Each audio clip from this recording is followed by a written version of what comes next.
Hello friends, welcome to my channel Durga রান্নাঘর। আমি সুতপা আজকে তোমাদের কাছে নতুন একটা রেসিপি নিয়ে চলে এসেছি।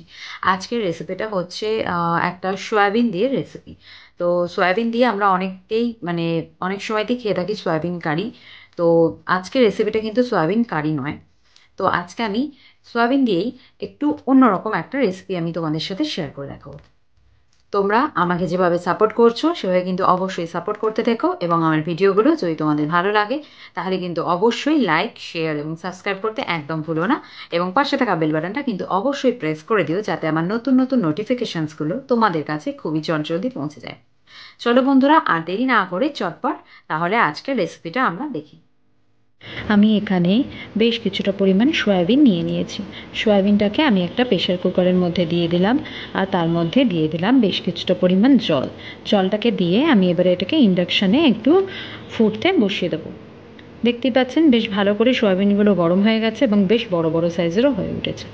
এবারে আমি এটাকে ছাঁকনি দিয়ে অন্য একটা পাত্রে জলটাকে ফেলে দিয়ে আমি এই সয়াবিনগুলোকে একটু ঠান্ডা করার জন্য রেখে দেবো, এবং আরও একবার পরিষ্কার জল দিয়ে আমি এটাকে ভালো করে ধুয়ে নেব। এবার একটা মিক্সার গ্রাইন্ডারের মধ্যে সয়াবিনটা ঠান্ডা হয়ে গেলে জলগুলো চিপে চিপে আমি মিক্সার গ্রাইন্ডারের মধ্যে সয়াবিনগুলোকে দিয়ে দিলাম। দিয়ে এবারে আমি এটাকে একটু ভালো করে ব্লেন্ড করে নেব। দেখুন সয়াবিনটা আমার কিন্তু একদম মিহি হয়ে গেছে। এবারে একটা প্লেটের মধ্যে আমি এখানে নিয়ে নিয়েছি বেশ কিছুটা পরিমাণ ধনেপাতা, নিয়েছি বেশ কয়েক টুকরো মতো আপনার গোটা রসুন, হাফ ইঞ্চি টুকরো মতো আদা, আর নিয়েছি দুটো পেঁয়াজ, সেটাকে আমি একটু বড় বড় টুকরো করে কেটে নিয়েছি। এবার মিক্সার গ্রাইন্ডারে আমি দিয়ে দিলাম হচ্ছে পেঁয়াজগুলো, আর দিয়ে দিচ্ছি রসুন। এটাকে দিয়ে আমি এটার একটা পেস্ট রেডি করে নেব।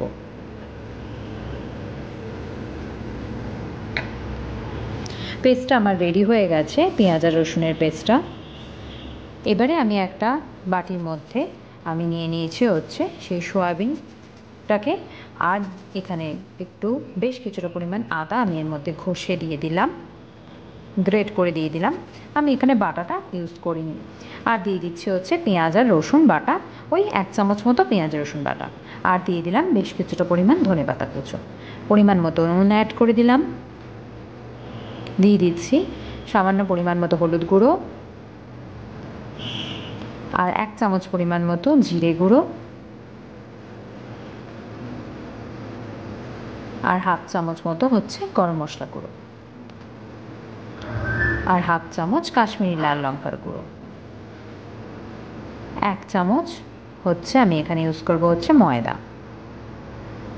আপনারা চাইলে কর্নফ্লাওয়ার বা বেসন যেটা ইচ্ছে ইউজ করতে পারেন।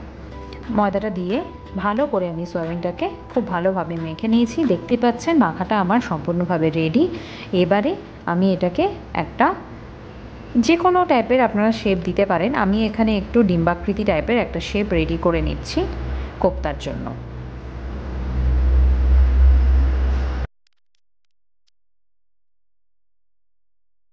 বেশ কিছু ডিম্বাকৃতি সাইজের কোপ্তা আমি এখানে রেডি করে নিলাম। এবারে কড়াটাতে আমি একটা কড়াকে আমি গ্যাসের উপর ওভেনে বসিয়ে দিয়েছি, দিয়ে দিয়েছি বেশ কিছুটা পরিমাণ সাদা তেল। তেলটা গরম হয়ে গেলে আমি এর মধ্যে একে একে কোপ্তাগুলো আমি এগুলোকে ছাড়তে থাকবো। তবে হ্যাঁ, অবশ্যই এই সময় কিন্তু গ্যাসের ফ্লেমটাকে একদমই কম করে রাখতে হবে। লো ফ্লেমে লালচে ব্রাউন কালার করে আমি এই কোপ্তাগুলোকে ভালো করে আমি এপিঠ ওপিঠ দুপিঠ ভেজে নেব। এক পিঠ লালচে ব্রাউন কালার হয়ে গেলে আমি এটাকে এবার উল্টে দেবো।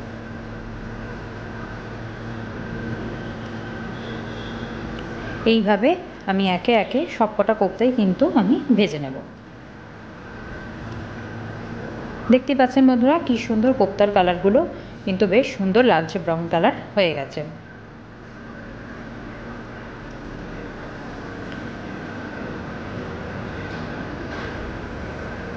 এবার আমি যে কোপ্তাগুলো হয়ে যাবে সেই কোপ্তাগুলোকে একে একে আমি তুলে নিতে থাকবো।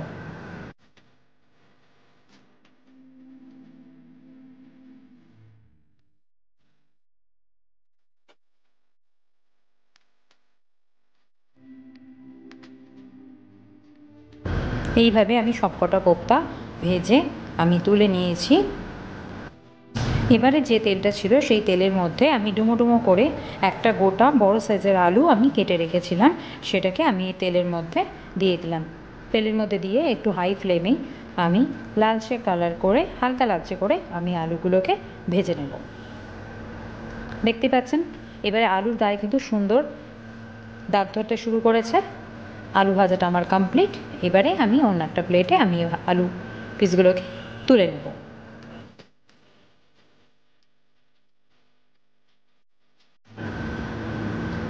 আলুগুলো তুলে নেওয়া হয়ে গেলে সেই তেলের মধ্যে আমি দিয়ে দিচ্ছি দুটো তেজপাতা, বেশ কিছুটা পরিমাণ গোটা জিরে, আর দিয়ে দিচ্ছি সামান্য পরিমাণ হিং।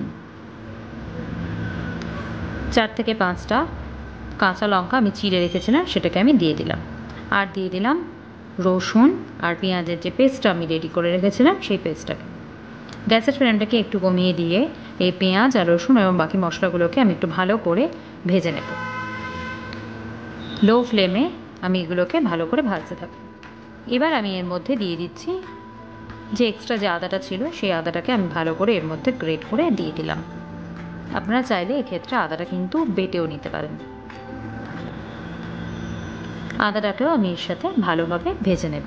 এবার দিয়ে দিচ্ছি আমি গ্রেভির জন্য পরিমাণ মতো নুন, আর দিয়ে দিচ্ছি একটা মিডিয়াম সাইজের একটা টমেটো, সেটাকে আমি কুচো করে রেখেছিলাম, সেটাকে আমি এর ভিতর দিয়ে দিলাম। টমেটোটাকেও আমি পেঁয়াজ এবং রসুনের মতোই ভালো করে মিডিয়াম ফ্লেমে এবং কখনো বা লো ফ্লেমে আমি এটাকে ভালো করে ভেজে নেব। দেখতে পাচ্ছেন টমেটোটা আগের থেকে বেশ কিছুটা পরিমাণ গলে এসছে।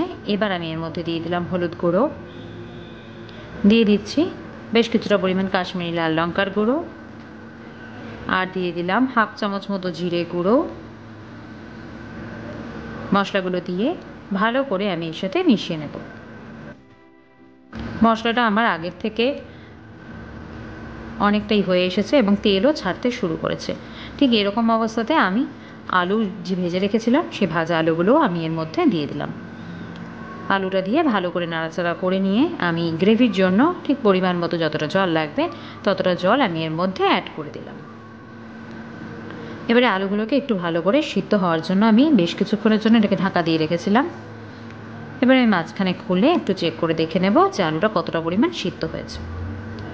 এবার আমি এর মধ্যে অ্যাড করে দিলাম হচ্ছে বেশ কিছুটা পরিমাণ চিনি, আর দিয়ে দিচ্ছি হচ্ছে বেশ কিছুটা পরিমাণ ধনেপাতা কুচো। এবারে গ্যাসের ফ্লেমটাকে একটু হাই করে আমি যে ভেজে রাখা যে কোপ্তাগুলো ছিল সেই ভেজে রাখা কোপ্তাগুলো আমি এর মধ্যে একে একে দিতে থাকবো। আলুটা আমার সিদ্ধ হয়ে গেছে। কোপ্তাটাকে আমি 1 থেকে 2 মিনিটের জন্য একটু ভালো করে হাই ফ্লেমে ফুটিয়ে গ্যাসের ফ্লেমটাকে বন্ধ করে দিলাম। দিয়ে ওপর থেকে আমি ছড়িয়ে দিলাম হচ্ছে ঘি আর গরম মশলা গুঁড়ো। এবারে গরম গরম পরিবেশন করুন, খেতে সত্যি খুবই দুর্দান্ত লাগে। রেসিপিটা শেষ করে আমি চলে এসেছি। আজকের এই সয়াবিনের কোফতা রেসিপিটা তোমাদের কেমন লাগলো এটা কিন্তু আমাকে অবশ্যই জানিও, এবং বাড়িতে কিন্তু তোমরা সেমভাবে ট্রাই করো এবং আমাকে নিচে কমেন্ট বক্সে জানিও যে রেসিপিটা তোমাদের কেমন লেগেছে।